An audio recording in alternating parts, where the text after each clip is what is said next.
যেমনটা আপনাদের জানাচ্ছিলাম যে কেন্দ্রীয় গোয়েন্দা বাহিনী সূত্রে সতর্ক করা হয়েছে রাজ্য পুলিশ সহ সর্বত্র যে শুভেন্দু অধিকারীর ওপর হামলা চালাতে পারে বাংলাদেশের জঙ্গি সংগঠন।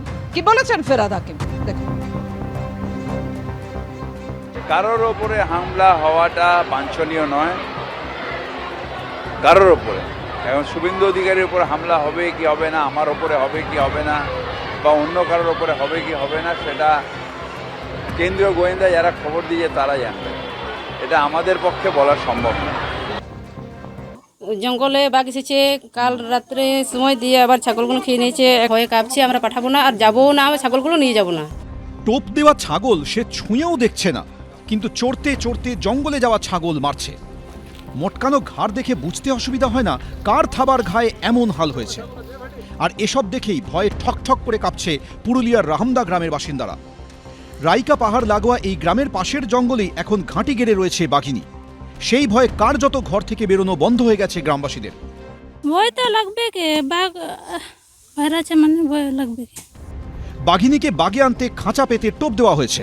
ঘুমপাড়ানি গুলি নিয়ে তৈরি বন দপ্তরের ট্র্যাঙ্কুলাইজার টিম, কিন্তু রয়্যাল বেঙ্গলের হদিশ মেলেনি। ও গত দুদিন থেকে ওই একই জায়গাতে আছে। এই যে এখানে পোপো, লেধাশুলি, তার রাহামদা, এই গ্রামগুলোর উপরে যে হিলটপগুলো আছে, পাহাড়ি জায়গাগুলো, ওর মধ্যে থেকে ও ঘোরাঘুরি করছে, আছে ওইখানে। মানে আমাদের খাঁচাগুলো ওই জায়গাগুলোতে টার্গেট করেই পাতা আছে। এখনও খাঁচাগুলোতে কাছাকাছি গেলেও আসেনি। গত 4 দিন ধরে ক্রমাগত এক জায়গা থেকে আরেক জায়গায় ঘুরে বেড়াচ্ছে এই বাঘিনী। শুক্রবার ঝাড়গ্রামের বেলপাহাড়ির শিমুলপালে কটাচুয়ার জঙ্গল থেকে, শনিবার কাকড়াঝুড়ের ময়ূরঝর্নার জঙ্গল হয়ে বাঘিনী পৌঁছয় পুরুলিয়ার বান্দোয়ানে কেশরার জঙ্গলে।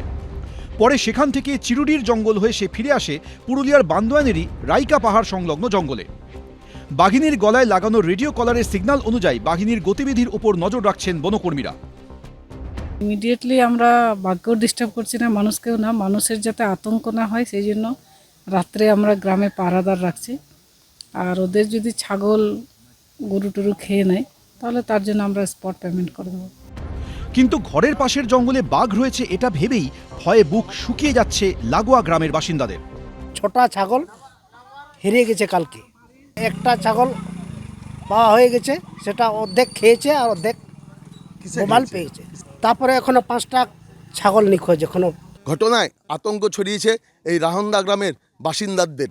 তারা বলছে আর আমরা ছাগলকে এখন এই জঙ্গলে চড়াতে পাঠাবো না।